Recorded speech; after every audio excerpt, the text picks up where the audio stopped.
دادا جی کا خیال خود رکھ لوں گی۔ پتہ نہیں وہ لڑکی اپنے آپ کو سمجھتی کیا تھی، اسے لگتا تھا وہ یہ سب اکیلے کر سکتی ہے۔ میں نے کہا اتنا آپ کو اپنے دادا جی کا خیال تھا تو رات کو آپ کہاں غائب تھی جب ان کے سینے میں درد ہو رہا تھا اور انہیں مجبوراً مجھ غیر کو فون کر کے بلانا پڑا؟ میری بات سن کے اس نے نظریں چرائیں، کہنے لگی میں آپ سے کہہ چکی ہوں نا آپ جا سکتے ہیں۔ میں نے کہا میں آپ کے کہنے پہ نہیں آیا، جن کے کہنے پہ آیا ہوں جب وہ کہیں گے تو چلا جاؤں گا۔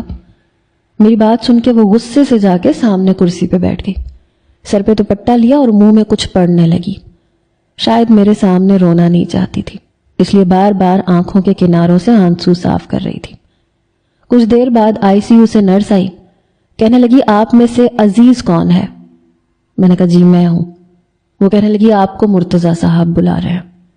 یہ سن کے مہک فوراً سے اٹھ کے نرس کے پاس آئی، کہنے لگی میں ان کی پوتی ہوں، میں ان سے ملنا چاہتی ہوں۔ نرس کہنے لگی نہیں، انہوں نے منع کیا ہے، صرف ان کو بلایا ہے۔ یہ سن کے اس کے ماتھے پہ بل پڑے تھے۔ میں اندر چلا گیا، مرتضیٰ صاحب ابھی فولڈنگ بیڈ پہ لیٹے ہوئے تھے، بلڈ پریشر کی، ہارٹ بیٹ کی اور نہ جانے کون کون سی مشینیں ان کو ساتھ لگی ہوئی تھیں۔ میں ان کے برابر میں جا کے کھڑا ہو گیا۔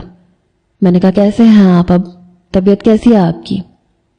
کہنے لگے زندہ ہوں۔ میں نے کہا ایسی بات کیوں کر رہے ہیں، اچھے خاصے ہیں آپ، اور ابھی تو آپ کا بی پی بالکل ٹھیک ہے، ڈاکٹر نے بھی کہا ہے کہ خطرے والی کوئی بات نہیں ہے۔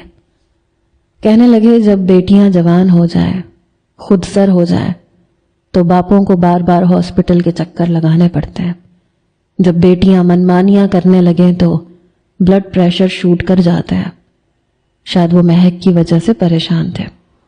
میں نے کہا آپ کی پوتی باہر رو رو کے آنسوؤں کی ندیاں بہا چکی ہے، بہت پیار کرتی ہے وہ آپ سے، اتنا زیادہ بدگمان مت ہوا کرے۔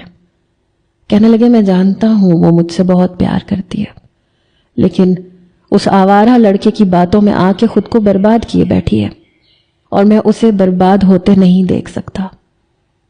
میں نے کہا آپ پیار سے سمجھا دیجیے گا، اس وقت وہ جتنا رو رہی ہے آپ ابھی اس سے کچھ بھی کہیں گے مان جائے گی۔